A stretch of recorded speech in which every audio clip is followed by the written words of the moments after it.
ज्योति मौर्य की बेवफाई पड़ी कई पत्नियों पर भारी। एक की पत्नी निकली बेवफा तो बाकियों ने पत्नी को बुलवाया वापस। पतियों को क्यों सताने लगा अचानक से पत्नी के भाग जाने का डर। बिहार में आए मामले पर ज्योति मौर्य केस ने डाला बहुत असर। बक्सर की खुशबू पहुंच गई थाने, पति के खिलाफ कराने केस दर्ज। क्या वाकई पत्नियों को वापस बुलाना है इस परेशानी का हल? काफी पुरानी कहावत है, दूध का जला भी मट्ठा फूक फूक कर पीता है। लेकिन अफसोस इस बात की है कि यहाँ दूध से मुंह किसी और का जला और कोई और मट्ठा फूक फूक कर पीने लगा।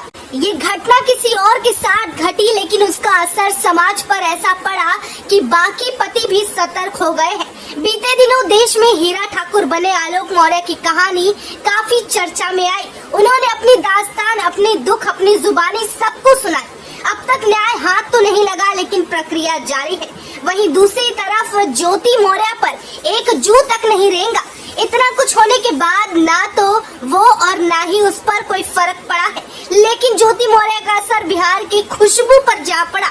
अब बक्सर की खुशबू ने ना आव देखा न ताव और सीधे पहुंच गई थाने। दरअसल पूरी घटना ये है कि जब से ज्योति मौर्य के कांड का पता देश के पतियों को चला है, उसके बाद से उनका कहना है कि हमें हीरा ठाकुर नहीं बनना। वो इसी के साथ एक और लाइन सोशल मीडिया पर तेजी से वायरल हो रही है, बेटी पढ़ाओ बीवी नहीं। इन दिनों दोनों चीजों के बाकी पतियों पर इतना सीरियस असर पड़ा है कि उन्होंने अपनी पत्नियों को बड़ी संख्या में वापस बुला लिया है।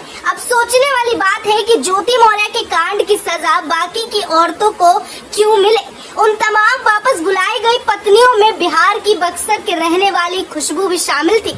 खुशबू को पति का ये फैसला गवारा नहीं बीता। खुशबू प्रयागराज में बीपीपीएससी की तैयारी कर रही थी। वहीं उनके पति पिंटू कुमार सिंह ने खबर सुनते ही पत्नी को फोन घुमाया और वापस बुला लिया। पति देव का कहना है कि अगर तुम भी ज्योति मौर्य की तरह बेवफा निकली तो क्या करूंगा। उस विवादित घटने के बाद किसी भी व्यक्ति के मन में ये ख्याल आना वाजिब है, लेकिन उसका क्या कि एक महिला की गलती के कारण हम बाकी महिलाओं को सजा दिए जा रहे हैं।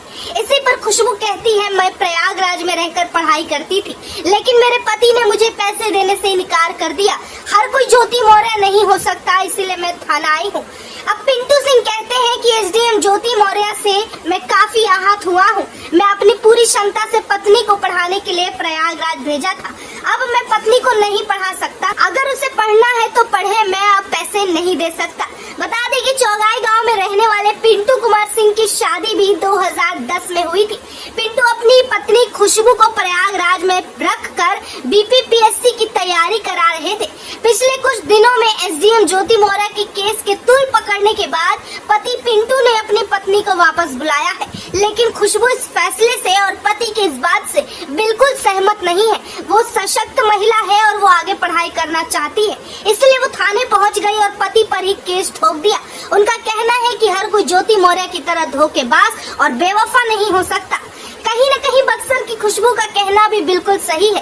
अगर ज्योति मौर्य की केस के बाद सारे लोग इसी तरह फैसला लेने लगे तो शायद समाज में फिर से महिलाओं, लड़कियों की शिक्षा पर सवाल उठने लगेंगे। वहीं बताते चले कि खुशबू को वापस बुलाने का ये पहला मामला नहीं है, बल्कि ज्योति मौर्य के केस के बाद कई हजार लोगों ने अपनी पत्नियों को घर वापसी करा